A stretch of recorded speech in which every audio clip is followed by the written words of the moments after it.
So I want to talk about what I discovered during my college years.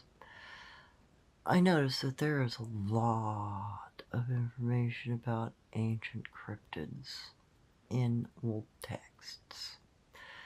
Greco-Roman texts have a lot of information. Alexander the Great, in his autobiography, mentions 2 different encounters in India alone.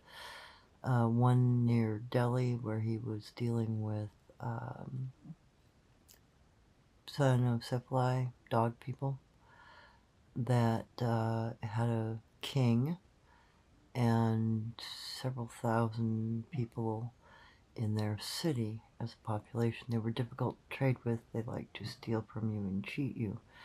And they considered a full moon to be called a bull moon and a new moon to be called an ox moon. I find it interesting because those 2 terms, bull moon and ox moon, are exactly the same as what my Oma mother, Jen called those moon cycles. And I have noticed that there are kanji throughout this valley that represent those 2 forms of moon cycles. I've also noticed that dogmen move more in the dark of the moon, and more primate hominoid people like Yaren, etc., move during the full moon. I don't know if that's a spiritual thing or a different kind of cultural practice. I'm not sure. Pliny the Elder, he had in his natural histories the very first listings of all of our forms of animals, birds, fish, etc. He's kind of the father of that kind of classification thought. And he also, which is very, very rarely, if ever, translated into English, had a section on cryptids. He called them things like Librosateros. And when you look into that, you find a guanch-looking creature, a thing that looks like a gorilla, that's a humanoid.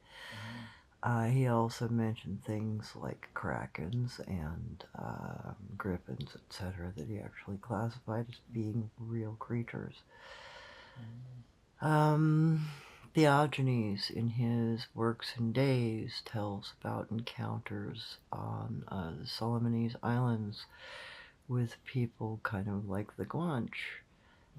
My father, who was a Guanche man, my adopted, cryptid father, who was a Guanche man, actually told me that his people originally came from the Solomonese Islands, and that the offspring that looked humanoid became cannibals, and that is why the cryptids, left them behind and immigrated to America.